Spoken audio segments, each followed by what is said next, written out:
welcome to our show, Rob and Dolly, with Good our morning. special guest, Uwe Lerps. Welcome. Hello. Hello. And our topic today is East Germany, Yes, and and specifically music. specifically music. And we would like to start with a karate song. Okay, what is this? Karat. Maybe you, Karat. Oh, here we go.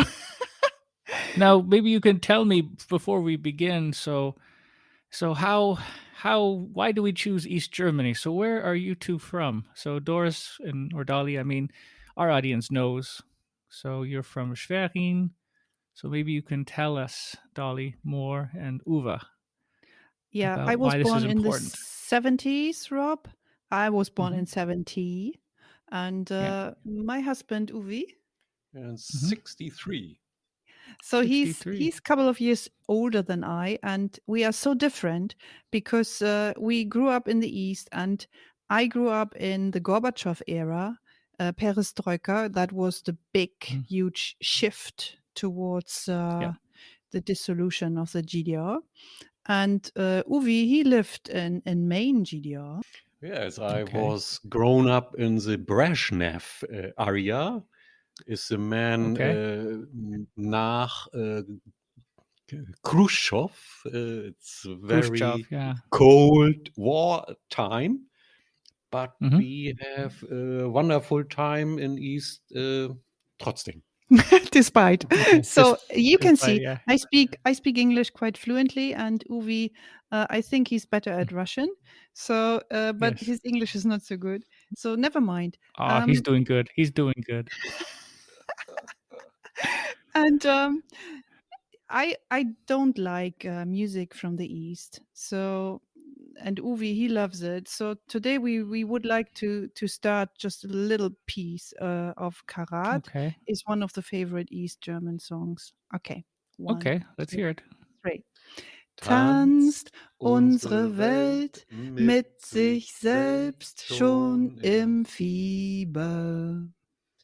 Liegt unser Glück nur im Spiel der Neutronen.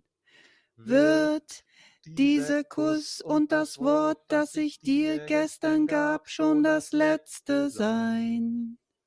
Wird nur noch Staub und Gestein alle Zeit ausgebrannt auf der Erde sein? Uns hilft kein Gott, unsere Welt zu erhalten.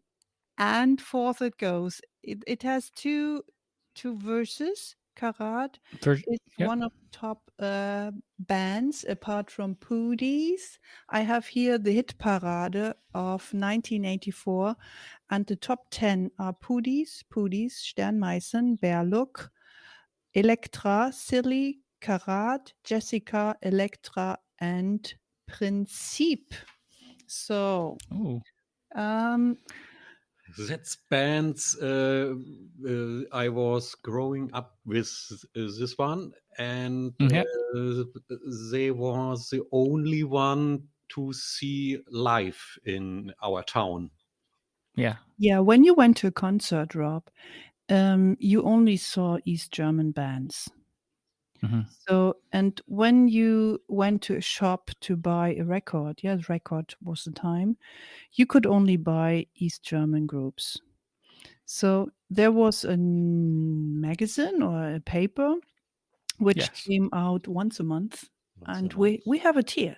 It is called Rhythm and Music, Melody. Melody Okay. and Rhythm, Rhythmus, and the price was 1 Oh, mark still 25. with me? Yeah. You know the magazine in the West Side, Rolling Stone? Of course. Yep. Yes. It's the Rolling Stone of East Germany. Yes, yes. Okay. And my question to you, Uwe, is how come that I distaste, I don't like East German music and you love it? How come?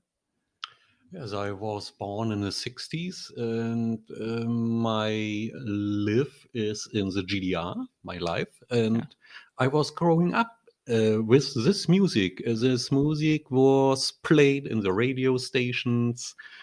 live at acts, on open airs, and yes, also as this was German text, German lyrics. It's wonderful for us. Mhm. We Now, haven't English in the school only 2 years. I was in the school with English, yeah, 1 or 2 hours the week, and during the week, That yeah. yes, was not enough. Oh, come on. So, Rob, when we opened that old magazine, we found one group in it. It was Genesis, and I know that Uwe is a big fan of Genesis. And I said to him, "Come on, you are a hypocrite. How come that you love Genesis, and how come that Genesis is in that East German paper?" East German papers. One this has Seiten, One page. pages, 20 pages Okay. in melody and rhythmus. In the Mhm. Rolling Stone of East German, 20 pages are in it, and Yeah. one page only was with West Group. Okay. The other ones, all of east of Poland, Czechoslovakia, or the GDR bands. And the question was, Well, how come that Genesis was in yeah, it? yeah, yeah. Because I think you Yeah. could record it. Yes, you could listen to it. Yes, listen on discotheque, yes, Mhm. one title, but it was LPs, records. My friends have family in the west side of Germany, and Yeah. they was a wish list give him to send us a record. Okay. Then all friends From yeah, your group, about yeah, 20 people, they all 20 people are in my group here. There Yeah. was this only one record goes the round, and Okay. all one have aufnehmen recorded. recorded Yeah. on his record player. Rob, is that terrible what we tell? Is that boring? No.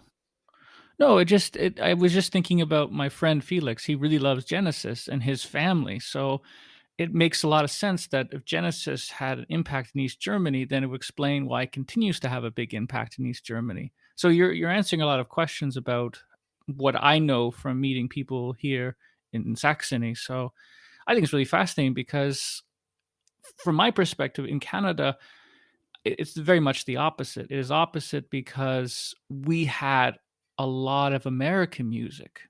So Mm. here you are in East Germany. The East German government says only East German music That's right. and a little Western music. Yeah. We had the opposite for many years. So a lot of American music. Yeah.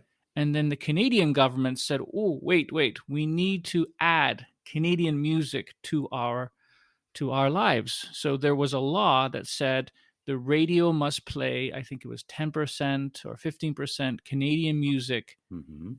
every hour, every day. It was the Mhm. same So, here, wasn't it? Hmm. Hmm. yeah. So we had laws that to protect Canada. So, for instance, we have like Neil Young, Joni Mitchell. So they had support from the Canadian government. Yeah, okay. So I think it was the same here when you went to the discotheque. They had to play East German songs. They had to. They were not allowed to leave Yeah. them out. A certain number But of in Canada, jobs. it was only a certain percent. Yeah. But apart from that, I'm not a big fan of music because in East German times you had to decide what to spend your money on. So you had these glossy magazines that came out once a month and were quite expensive. And you could only afford one of these. So you made Mhm. up your mind. What is your interest? I went into literature and cultural things like reading others to artistry, and Uwe, he went for music. So this is our understanding how it all developed, and but everybody was an expert of his own field. So that is Mhm. why when you come together with friends, they all share the same idea, and that was very intense moments that we shared. Mhm. Yes, he nods. He nods. He nods, of course.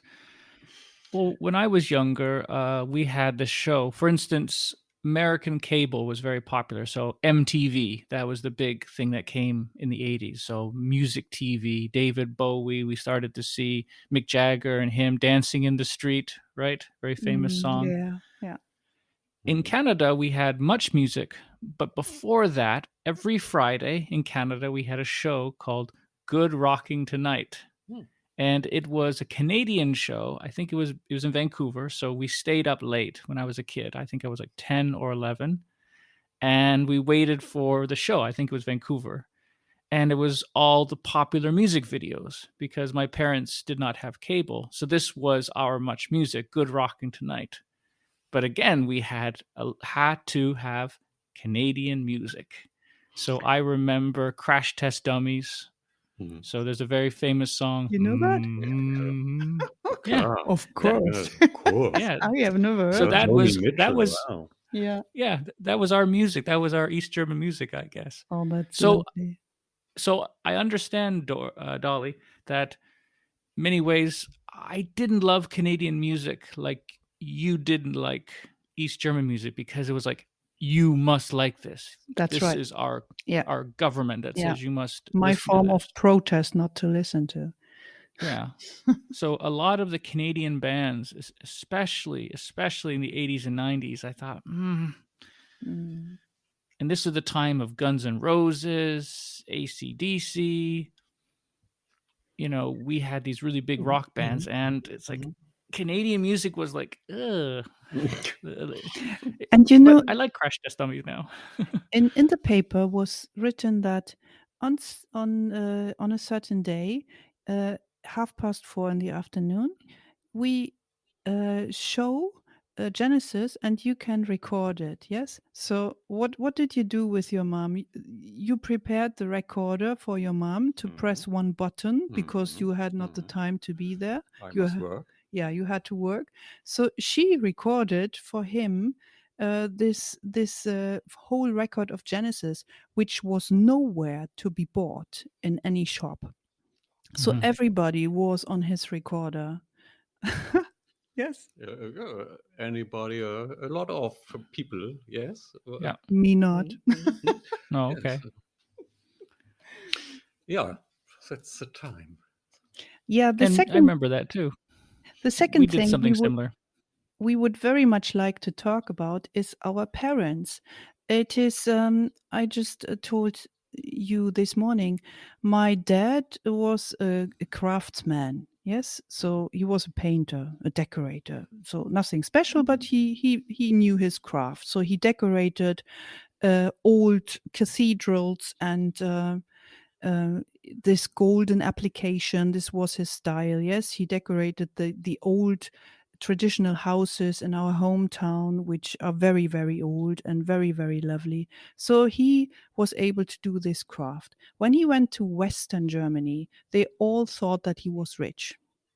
They said, craftsmanship has golden soil, we say in German, hat goldenen Boden.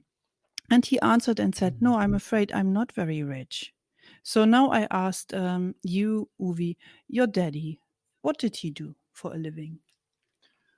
My daddy was He was a carpenter, yes? a carpenter, yes, in einer Fabrik in In a repair shop?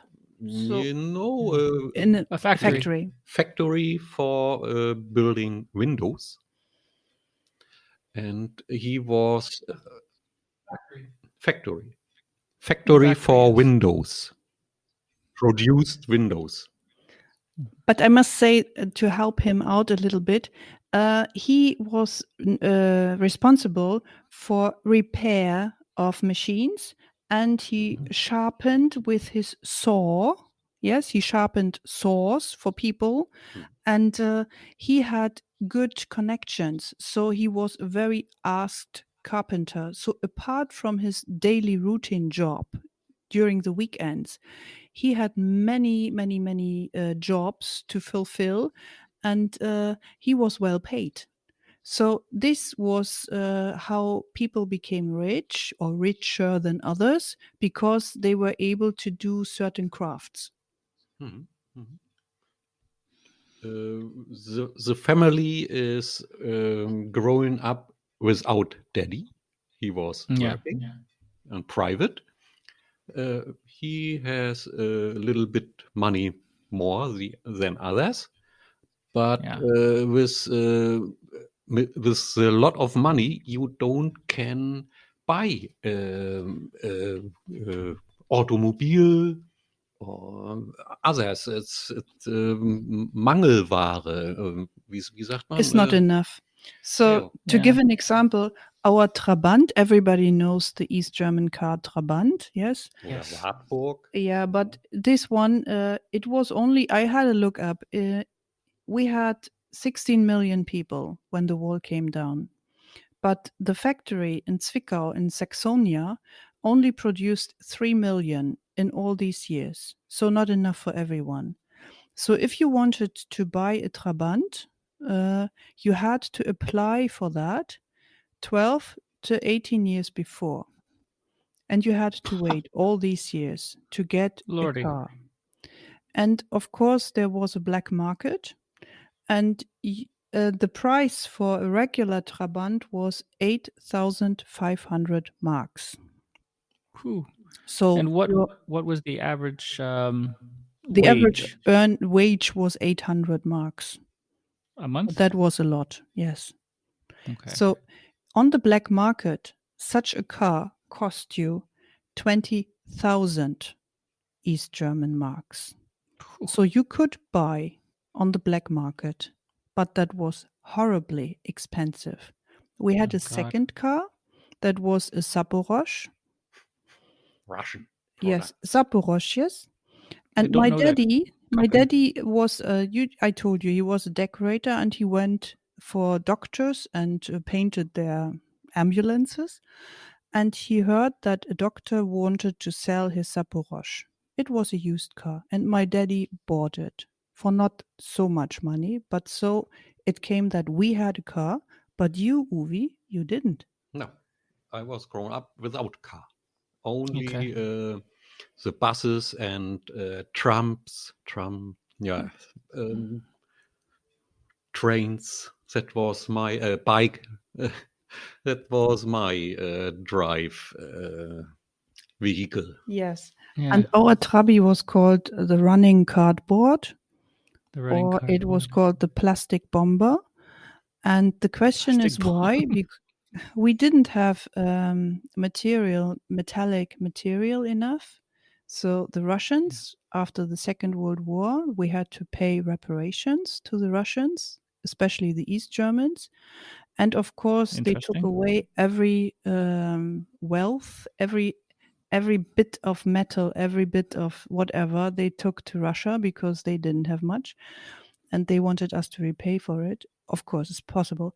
And so we had to produce that car without material. So we only had plastic. We also used fibers that had been Yeah. used before. Fiberglass. Yes, that's right.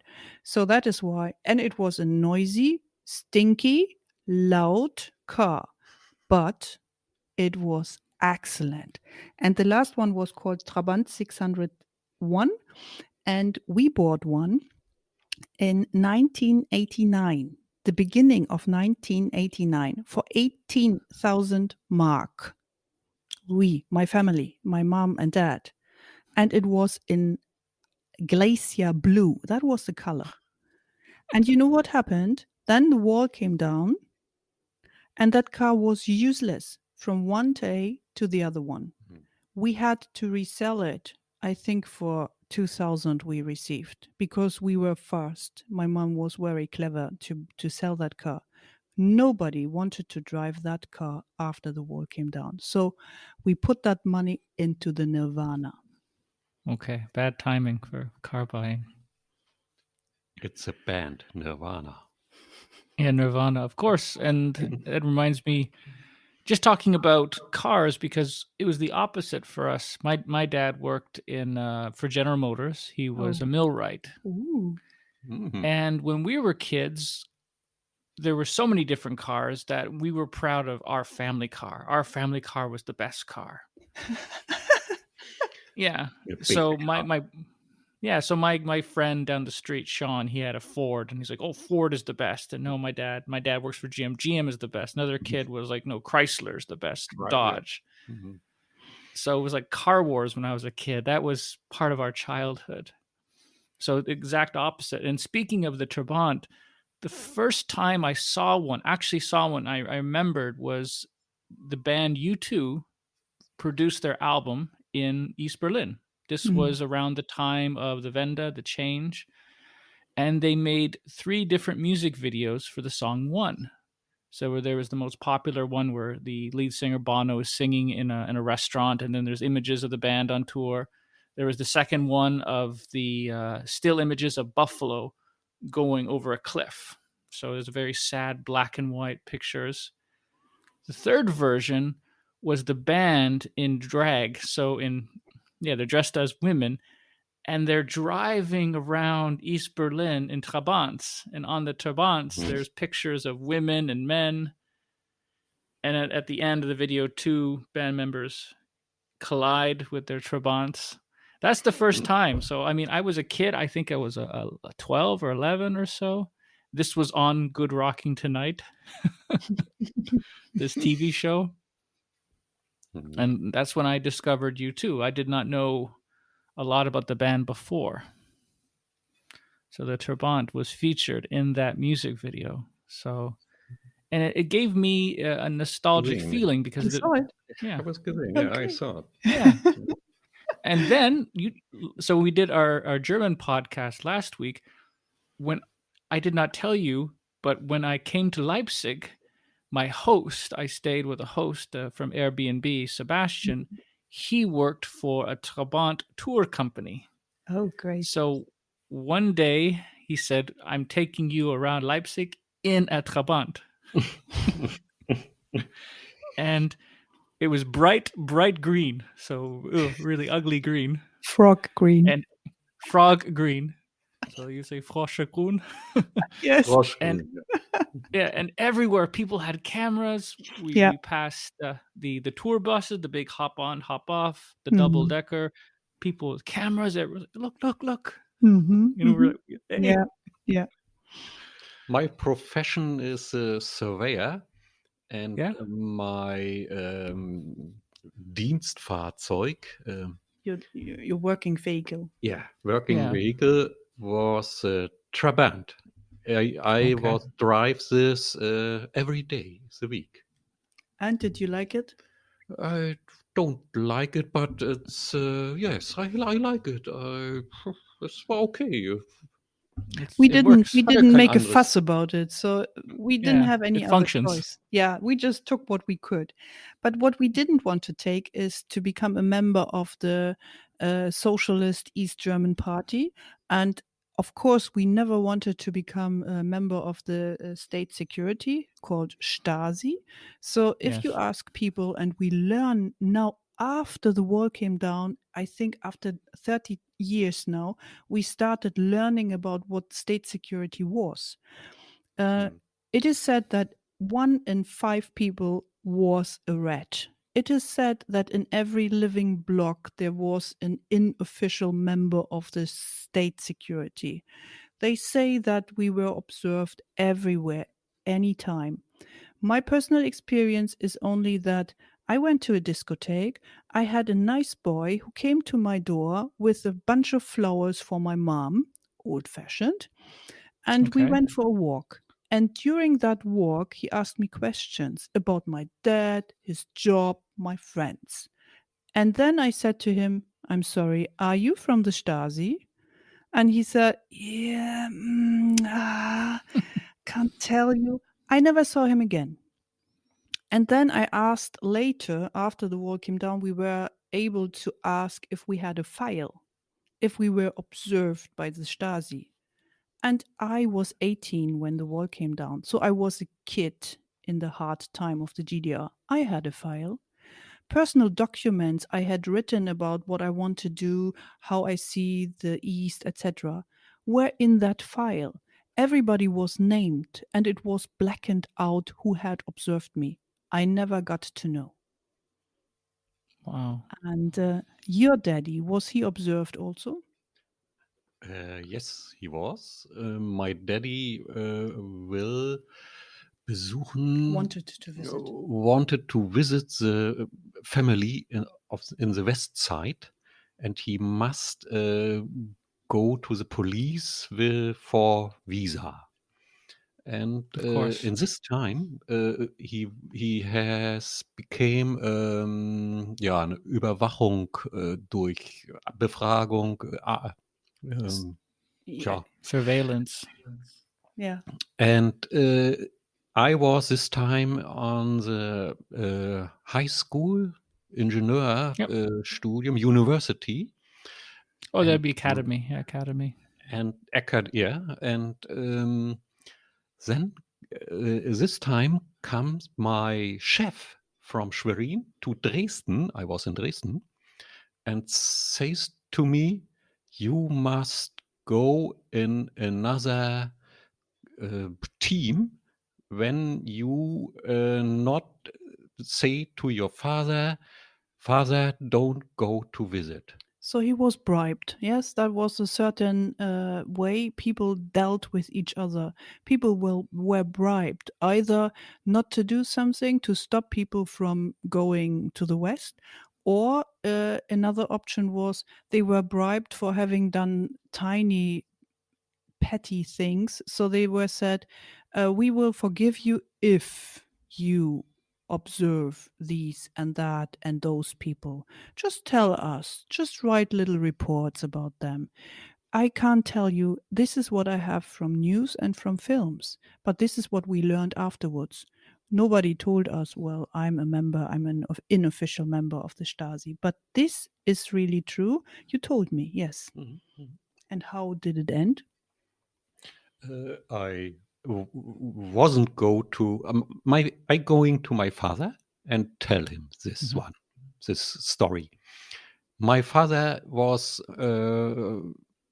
asked to me and say, I don't go to the west side when you this one will. If you have trouble. Yeah. Yeah.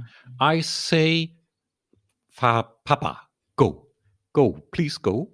And I must see what will do the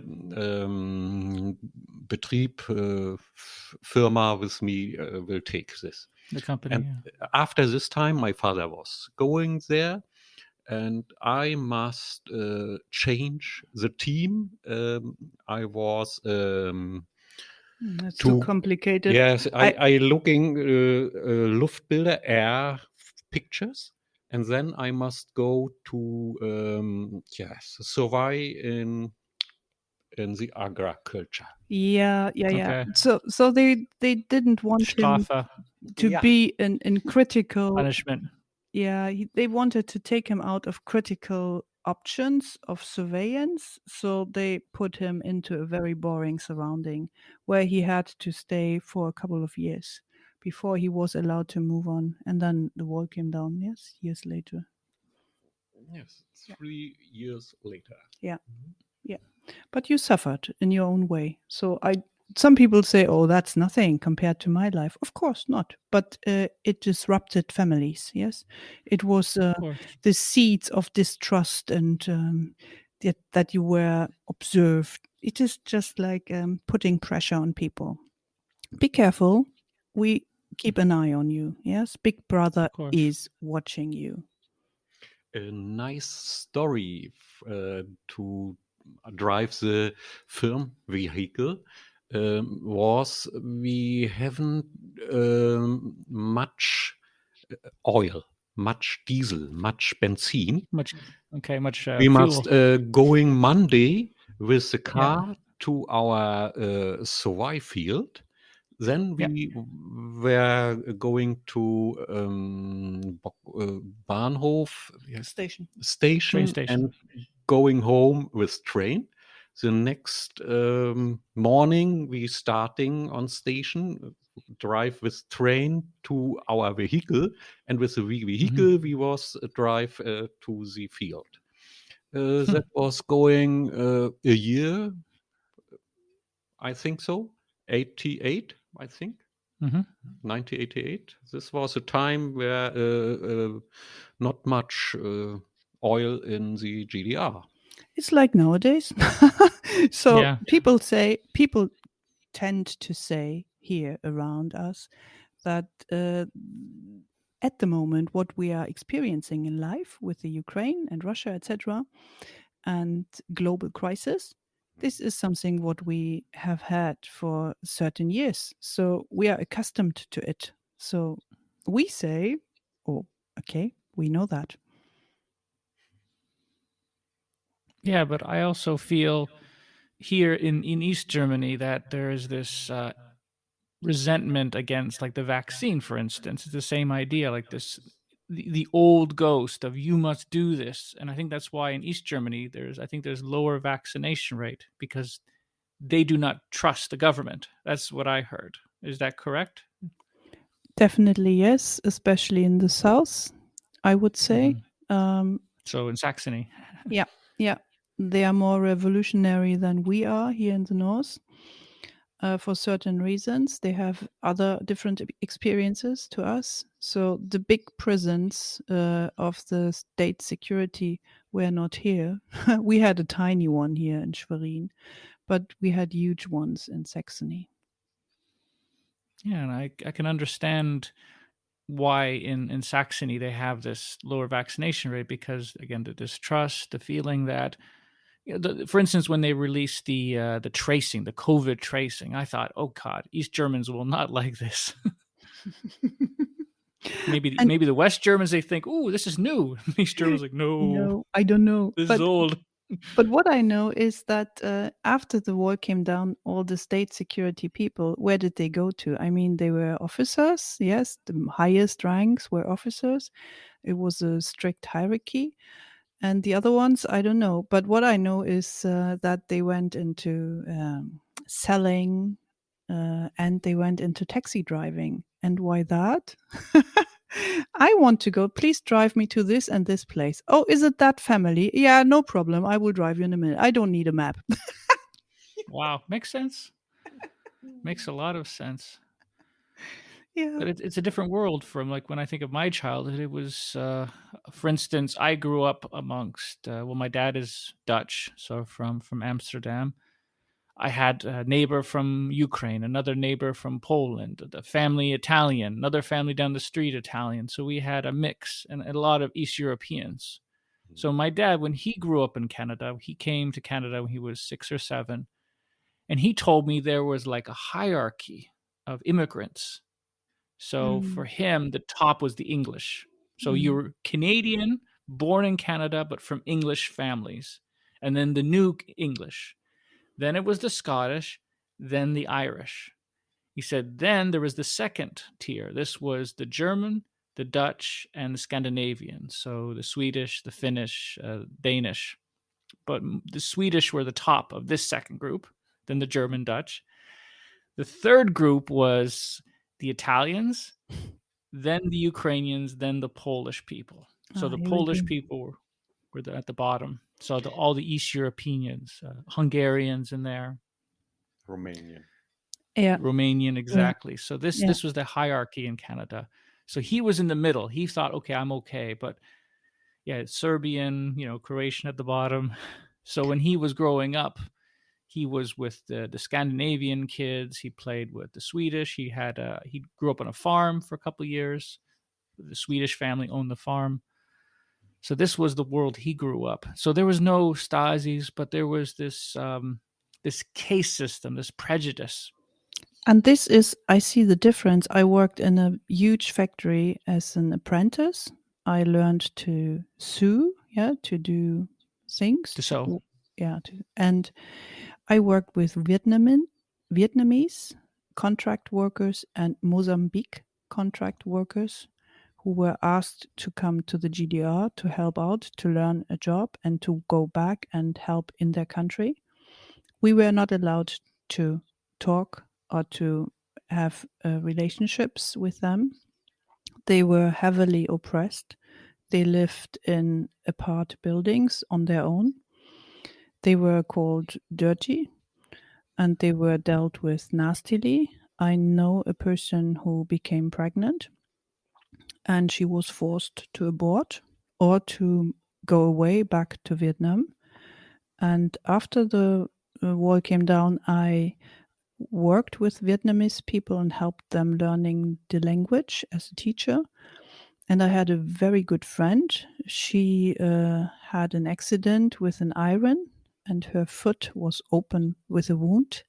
She put medicine into it, a tablet. Of course, it didn't work. I told her, please go and see the doctor. She had that old fear from East German times. She was so badly treated in the GDR that she didn't see the doctor and she was dead a week later. I learned then the hard side, how these people had been dealt with.